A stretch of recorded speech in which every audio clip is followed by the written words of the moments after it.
Please welcome with me Patrick Murphy, Congressman Patrick Murphy. All right, thank you, Ron. Appreciate that. It's an honor to be here. Didn't really realize that keynote speaker meant let's pretend that we're paying attention so we can get to the bar. I see the crowd is thinning out very quickly, so I kind of feel like I just want to do Q&A and keep it active, but I did prepare some remarks and actually super excited to talk about some of this because it weaves right into everything that's been discussed thus far. So I wanted to start with a simple idea and one that feels truer today than ever, especially after everything we've heard on the various panels and from the speakers. As Charles Darwin observed, it's not the strongest or the smartest who survive, but those who adapt to change. When you look at South Florida real estate, commercial, residential, industrial, this is our reality, right? Change isn't coming someday, it's here, reshaping every project that we touch.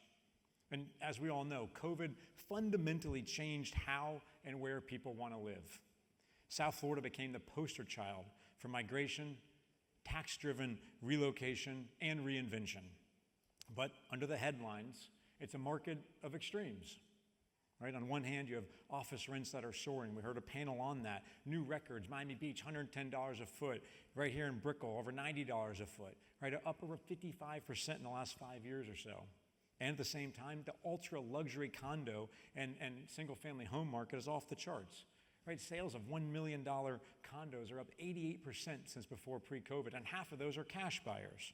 Right? Many units that we're building now are selling well over $1,000 a foot. Yet the story shifts a little bit when you start to move down the price spectrum. In the middle of the market, especially those condos between $500,000 to $1 million, the momentum stalled a bit. And inventory has climbed to 13, 14 months. Ron, I think you said 15 months of supply earlier. Financing is harder to secure, and many of those move-up buyers are frozen by higher rates and insurance costs. I forgot I had slides. They're really useless, actually, so.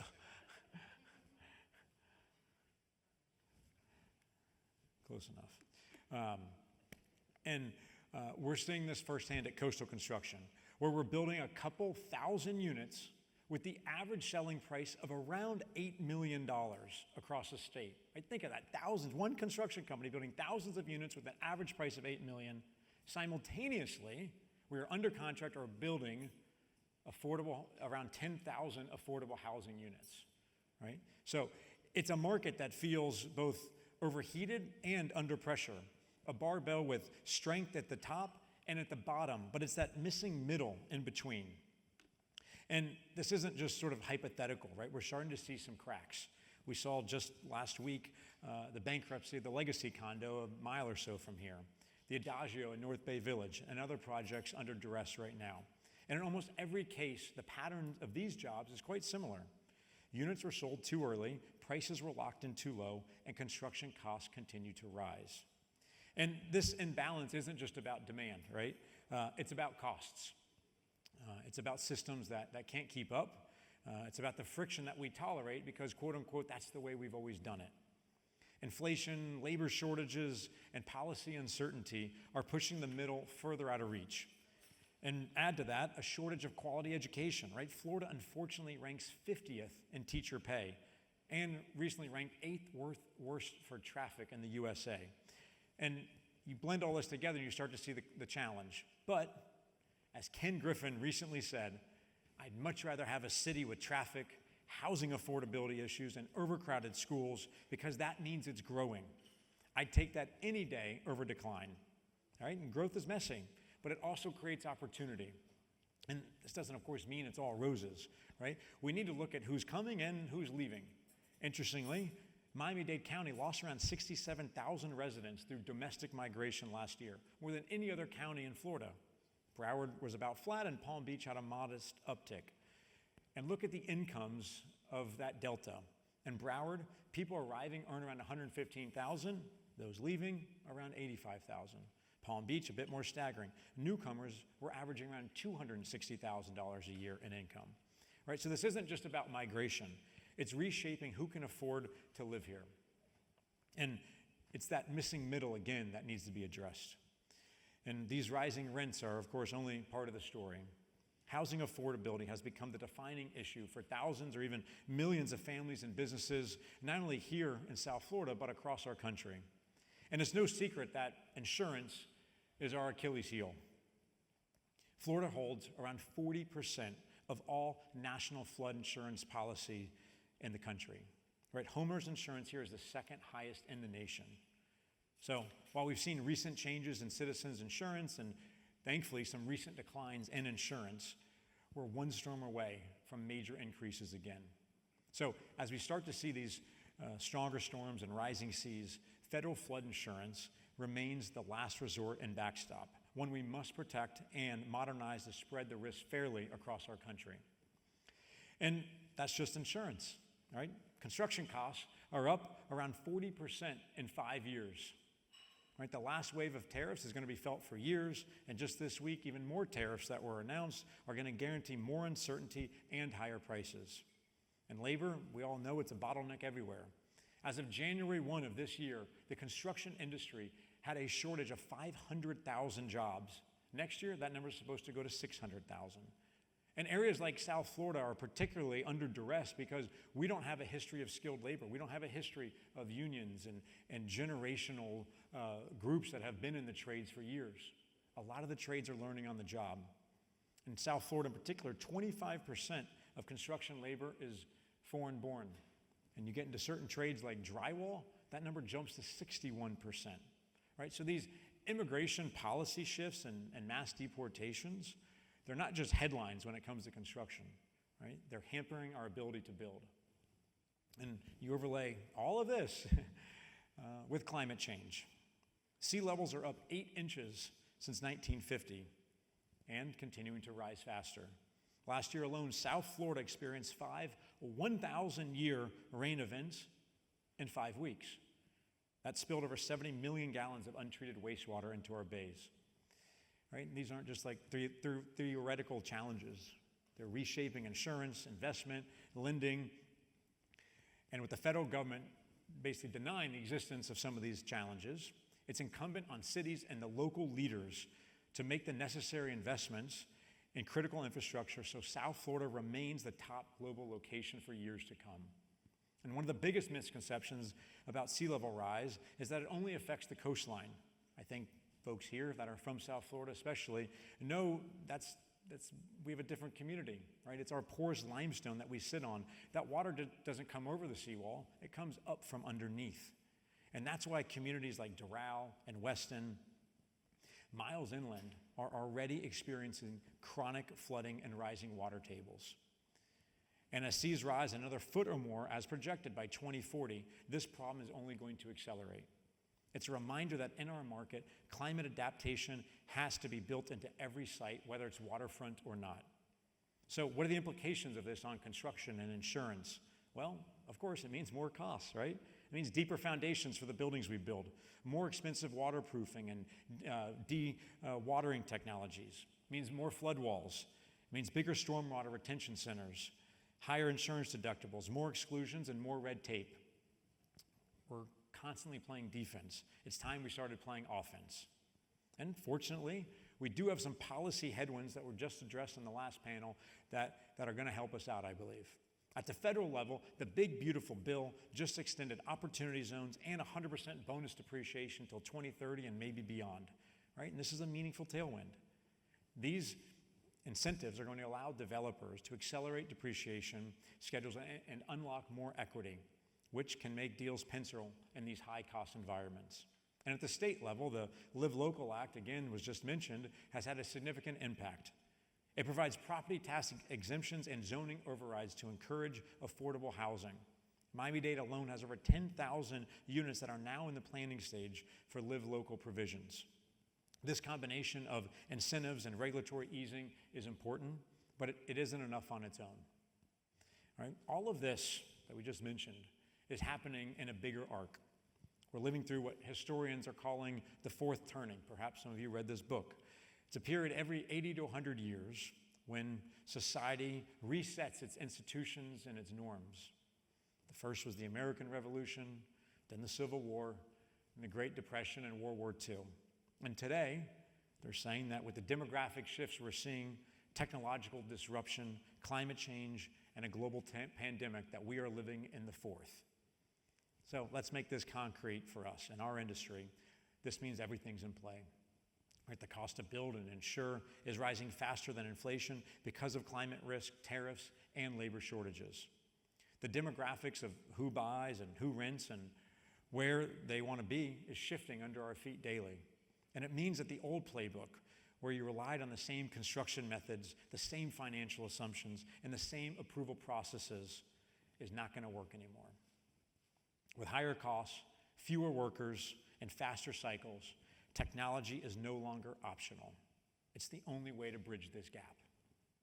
Numerous studies by McKinsey and others have shown that over the past 50 years, the increase in productivity in construction is zero, a goose egg. Right? Basically, every other industry is up 2x, 3x, even 10x. And there's a lot of reasons why I won't bore us all with here. But one reason in particular is because we've been building the same way for over 100 years. And the last breakthrough was reinforced concrete. And that was about 125 years ago, right? If you think about it, you zoom out, when you think of construction, there's three ways to build. You have wood, steel, and concrete. But we are finally starting to see breakthroughs in new systems. You have modular, you have some prefab, you have some 3D printing of homes that maybe some of you have seen, and new materials like RENCO, which is a new building system that we've been working on for almost 20 years. And it's the first fully approved building system in the United States in over 100 years. It's made of recycled glass, recycled plastic, calcite, which is like a limestone dust, and a resin that holds it all together. It's faster, it's stronger, it's lighter, it's greener, and it's less expensive than traditional means of concrete. But it took 20 years and a lot of money to get those approvals, as you can imagine. So companies like RENCO are why experts in the US believe that the modular and alternative construction market is going to double in the next 5 to 7 years. These newer methods reduce waste, shorten construction timelines, help manage risk, and reduce insurance and carry cost. We're also seeing early examples of robotics being used, assisting with the installation of drywall, flooring, painting, and layouts of buildings. Drones are performing security and safety checks. This adaptation is going to be gradual, but it's going to be inevitable and the likely solution to the skilled labor gap that we're seeing. In AI, I believe it's going to be particularly transformative in the construction industry. Because historically, there was basically just too much data and too much nuance in construction to affordably ever use technology to come up with a better set of plans or to price it. Because if you think about construction, basically every building that you see, unless it's a tract home community, is unique. Right? It's a different architect, it's a different engineer, it's a different builder, it's a different subcontractor, different set of rules, right? Different materials that were used. Right? All of that nuance has a big impact in construction costs and schedules. But AI is great at making sense of all that information and coming out with a much better result. And as Ron mentioned, when I left Congress, I rejoined our family construction business, Coastal Construction, and I was lucky enough to come back with a new set of eyes, fresh set of eyes. And I went through our financials and I saw that the single biggest piece of overhead in our company, similar to most construction companies, is estimating. Right? You have estimators that are hard to find, number one, and if you do, they're quite expensive. And they're spending their valuable time coloring and counting and doing what's called a takeoff, instead of value engineering and adding value to the job, finding a better way to build. So we had an idea to use artificial intelligence to automate that task. Instead of taking days or weeks to do this coloring and quantity analysis, we now use AI to do it with a click of a button, and it's now more accurate. All right, that's just one example of how AI is being implemented in construction. Separately, we and other groups are working on digital twin technology. This is going to transform building operations and sort of that long tail of real estate, allowing owners and building managers to monitor, to predict, and maintain assets in real time. Instead of wondering, when's the fire extinguisher going to expire, or what's the mechanical system that was installed 10 or 20 years ago, what's the elevator system, warranty questions about the paint on the exterior. All of that information is going to live on the digital twin, and it's going to become part of that handover process to the management company or the ultimate owner. And the insurance is arguably as antiquated or more antiquated than construction. But I think that's changing too. We're starting to see some new technologies pop up. The future of insurance will be asset specific and not state or city specific, right? We've seen numerous carriers leave huge markets like Florida and California altogether. But new AI models are going to be trained on each and every property's very specific factors, right? Flood factors, fire factors, wind, right? The local factors, and its specific construction of that job, when it was built, how it was built, what kind of roof, right? The windows, the basement, all those factors. And we're gonna see a behavior change toward real cost-benefit analysis to where you live and what you live in will be directly correlated to that insurance that you have, creating an incentive to improve your property. Insurance carriers are also starting to reward transparency and resilience. Discounts are emerging on projects that use modular construction, sensors, cameras, and transparent reporting. But as we all know, technology alone is not going to solve this. Governments that digitize workflows and embrace AI will attract capital. Jurisdictions that resist modernization are going to see capital move elsewhere. Imagine a city that could guarantee comments within a week and a permit within 30 days. Right? Every developer in America would probably be flocking to that city. Right? Think of what that frees up. Reduce the carrying costs. It starts to make sense of deals that otherwise wouldn't underwrite. And I mentioned Togal.AI again, which, by the way, Togal.AI is the Irish word for builder. Togali, just fun fact there. I'm a little Irish, Patrick Aaron Murphy, so. So I mentioned Togal earlier, right? So that automates estimating. So what we did is we used that same technology and added a layer of code to interpret the local ADA fire and life safety code. So we're selling this software to building officials across the country. So they upload a PDF of a plan that's submitted, click a button, and within seconds, they're getting results for hundreds of tests for how many exits are needed in this room, how many fire sprinklers, where are the exits, what's the travel distance, it can't be more than 300 feet, right? How many elevators, all the things that are needed to get past an approval, we're automating with a click of a button. So it's early days of this. We just launched this software earlier this year, but we're already in dozens of cities. So it might sound like a dream to get an approval in 30 days, but technology is going to solve this. And interestingly enough, when you talk to these local building officials, and especially the mayors and commissioners, this is like the biggest thorn in their side. The building directors don't want to sit there with a ruler and color the travel distance if it's 300 feet or not. It's mundane, it's boring work. They don't want to count, the stairs. That's not what they want to be doing, right? Let's let the humans focus on the gray area where they can really add value for a unique building and let the AI and technology automate the rest.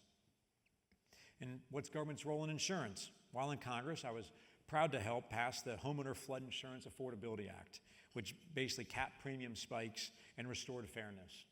But that work isn't finished, and in fact, I believe that our country needs a catastrophic insurance fund that serves as a backstop so private carriers aren't forced to sort of pick and choose like they're doing various markets and adequately spread this risk across the country. If we want a resilient market that's affordable for everybody, we need continued federal commitment to the NFIP, modernization, and investment in infrastructure.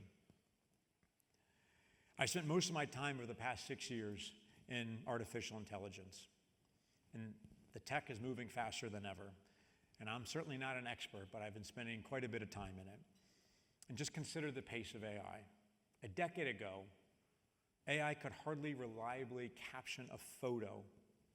Right? Today, it can generate images, can summarize legal contracts, write software, and help diagnose disease. In fact, last week, Microsoft announced a new medical diagnosis system that beat a team of 21 physicians by 4x. Microsoft Diagnosis was 85% accurate, while the team of experts was only 20%. And this was across a sample of over 300 complex cases. Some of the smartest minds in the field, Sam Altman, Eric Schmidt, Ray Kurzweil, believe that we could see artificial general intelligence in as little as 5 to 10 years. Some of you are probably wondering what the hell's the difference in AI and AGI, right? Basically, AGI, artificial general intelligence, is a system that can understand, learn, and apply knowledge across any domain as well as or better than a human. And after that, We're on the road to what many people call the singularity, an era where AI starts beginning to learn and improve itself faster than we can even comprehend. If some of the smartest humans in the world have an IQ of just say around 180, the projections are the IQ of singularity is going to be in the thousands or even millions.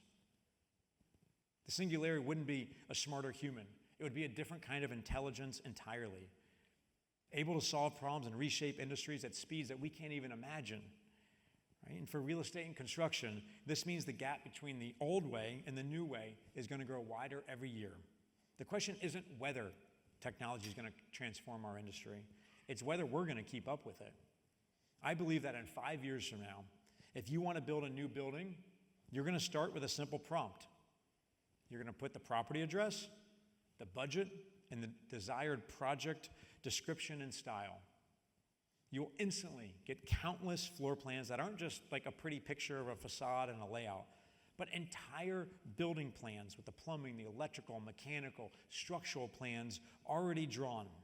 And since you provided the address, AI is going to know the setback, it's going to know the density, it's going to know any local building code that you might have in, say, Coral Gables.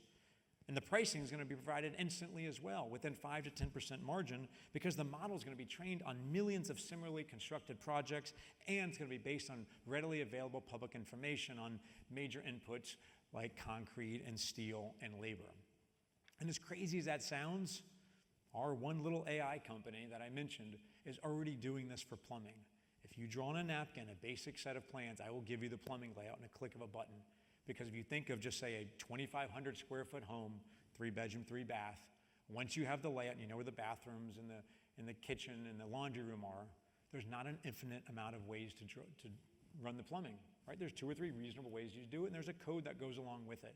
AI is really good at taking millions of 2,500 square foot homes that it's already seen and applying that to the next home, right? So now you multiply that times all the trades, and now you have floor plans in seconds, and that's a huge breakthrough for construction and the industry. So this is going to revolutionize real estate development and reduce years of planning and pre-construction to minutes or even days. I believe this enables us as humans to focus on better communities that we're proud of and more people can live in, where we care about livability and walkability and sustainability and the aesthetics, not just a pro forma. If anyone's familiar with Jeevan's paradox, it says that when technology makes something more efficient, it often increases rather than decreases overall consumption, right? As cars get better fuel economy, people drive more. As computers get faster, businesses do more computing. In the same way, I'm hopeful that technology will finally bend the cost curve of real estate and lead to more affordable housing, right? That more people can afford to be in, and that's actually better for our environment. I understand this conversation is maybe a little scary and out there, and my dad tells me basically daily that he thinks computers are going to be the end of mankind, so we're a little on the end of the spectrum here. And look, there's no doubt there are 2 very clear scenarios here, right? There's the utopian scenario with radical abundance and the end of disease and vast productivity. There's also a dystopian scenario with extreme inequality, loss of control, and an existential risk to mankind. Maybe we can navigate this and fall in the middle. It'll be an interesting time ahead. So that brings us back to Darwin, right? Survival doesn't belong to the biggest or the strongest. It belongs to those willing to adapt. And I think this is our moment to reimagine how we build, what we insure, how we insure, and how we want to plan and live in communities. The path forward obviously isn't going to be easy, but it will reward those that are willing to change.